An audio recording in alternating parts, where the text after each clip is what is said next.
We know that obviously not moving, that's literally what it is going to place stress on the body, but then that starts to affect your mental health as well, because those two are so closely linked. When you are stressed, your behaviour changes. So we all know this, and one of them is it's going to lead to inactivity, it's going to lead to demotivation, all those sorts of things. So you know, the cycle's going to continue until it's broken. So this is just going to keep looping around.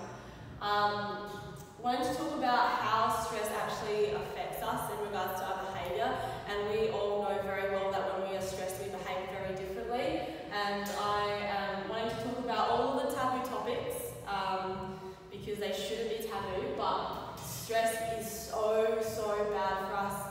We know that it creates behavioural habits, things like overeating or undereating, like binging. Stress drives that, whether it's you know, stress out of fear of a situation or low self-esteem, whatever the stress is, it's going to drive your behaviour. So overeating or undereating can be one of them. Substance abuse, that's a big one. Things like withdrawals, so your mental health might dip. We might be talking about things like severe anxiety or depression, suicide. All these sorts of things are created from stress and from having poor habits from that. This is nobody's fault. If you are caught in this cycle, it is because you haven't quite figured yet how to get out of it, or you're not sure which way is forward. It is a very challenging thing when you're in this cycle, and I guess if anyone is feeling in this one right now, then please reach out to a coach or talk to somebody that you trust. Start moving again, all these sorts of things are really going to help. Let's talk about the positive cycle. So, activity is going to lead to functionality. Functionality is going to lead to more activity. Now, I've put the word functionality because even people that train consistently are still going to experience stress because, hello, let's face it, that's life. Shit happens once again. But our capacity to function in life will be way more improved with consistent exercise. So pretty straightforward. How does exercise save lives? So first one, physical health. This is a huge one, and it's not really something I need to touch on too well because you guys all know this. But we can't even talk about how many benefits there are of your physical health and training. Things like you know, keeping off weight or weight loss,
literally you're able to set better habits. Same with goal setting, straightforward as well, same thing. Your capacity for stress. So, like I said, we're never going to get out of stress completely. It's an unavoidable part of life. It is also a very important part of life that we learn how to handle stress. Can you imagine not being stressed out until you're 35 and then all of a sudden having to deal with stress? You just not be able to handle it. So it's important that we have stress in our lives to challenge us and to make sure that we can handle it. But when we're exercising, obviously functionality is improved. Our capacity for handling stress and stressful situations will definitely be improved as well. So I really wanted to talk about this because obviously we are in such a time with COVID where inactivity is being encouraged, which is leading to worsening mental health, worsening physical health. You guys all at the gym, you all know how important it is, and I'm very aware that every single one of you doesn't just come to the gym like a meathead and love themselves for an hour in the mirror and then leave. You guys, for you, training is more than that, and we all know that. So, in a time when we're discouraged from activity, we're being told to work from home, gyms are being closed as one of the first things when COVID gets bad. We're being encouraged. There's even a ridiculous rule, I don't know if you guys remember it, only 1 hour of outdoor activity per day. Absolutely stupid. All these sorts of things are leading to encouraging more inactivity. Subconsciously or not, that's what is happening. So that's why I know that a lot of us are not so happy with the government, but right now we have classes on every single day. You guys can book in, you guys can come. We prioritise what is important to us, and I know a lot of people, we can make a lot of excuses out of fear or worry, and that's literally what it is, because if something is important to you, you will always do it. If you've got a cat or a pet, you're always going to feed your pet because that is an important thing that you must do. You must brush your teeth every day, otherwise you have to go to the dentist, and everybody hates a dentist. So you must exercise. It's literally a thing. It's so